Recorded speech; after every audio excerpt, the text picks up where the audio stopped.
समस्त साथियों को मेरा हाथ जोड़कर नमस्कार। आज 25 दिसंबर वर्ष का अंतिम महीना, नई साल आने वाली है। समस्त भाइयों को नई साल की मुबारकबाद, सम्मान।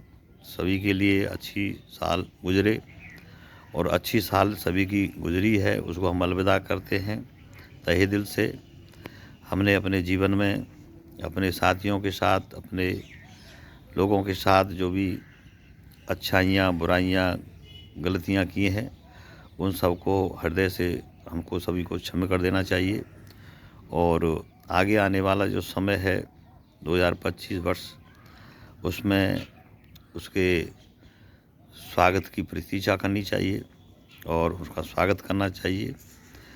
और हमें जो साल गुजर गई है उनकी जो है बुराइयों को समाप्त करते हुए, आज का दिन 25 दिसंबर जीसस क्राइस्ट, ईसा मसीह जी का जन्मदिन है।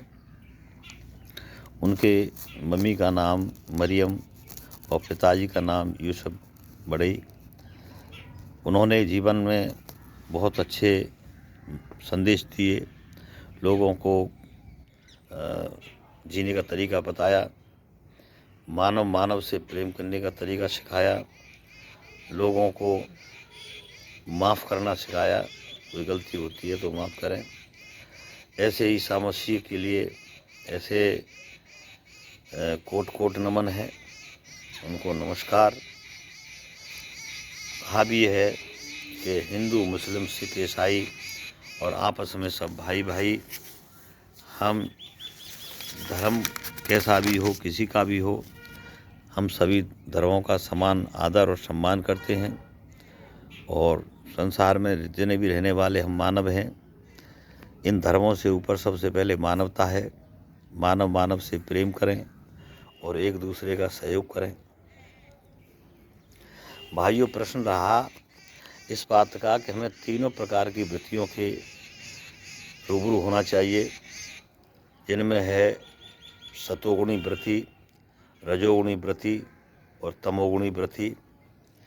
ये हमारे शास्त्रों में वर्णित है और उसको हमें समझना चाहिए, और नहीं तो अर्थ का अनर्थ हो जाता है। हमें किस जीव के साथ क्या व्यवहार करना चाहिए, क्या नहीं करना चाहिए। प्राचीन समय का एक उदाहरण है कि भेष बदल करके प्रकांड विद्वान, संसार के सबसे ताकतवर इंसान, बहुरूपिया भीख मांगने के लिए एक स्थान, एकांत स्थान पर आया।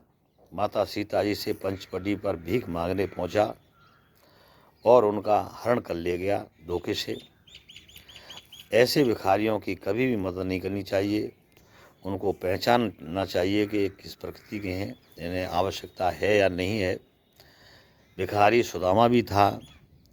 वह शास्त्र के अनुसार 5 घर ही भीख मांगता था और अपने पूरे परिवार का पालन पोषण करता था।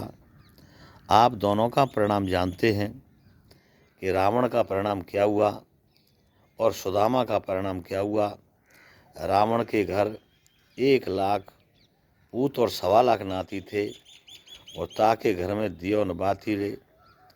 और सुदामा जी के यहाँ द्वारका जैसी ही सुदामापुरी का निर्माण किया भगवान श्री कृष्ण ने। अतः साथियों, जीव की वृत्ति के अनुसार ही हमें उनके साथ व्यवहार करना चाहिए। जैसे कि शेर को आप घास खिलाओ तो वो खा नहीं सकता है और जीवित नहीं रह सकता है, और शाकाहारी पशु को मांस खिलाओ तो न वो खा सकता है और न जीवित रह सकता है। हमें प्रकृति यही संदेश देती है कि जाकी चीज़ उसी को साजे और करे तो जूता बाजे। अतः हमें मदद उस जीव की करनी है जो करने लायक है, अन्यथा हमारी तुम्हारी मदद से वह जीव आपको और हमको बर्बाद कर सकता है।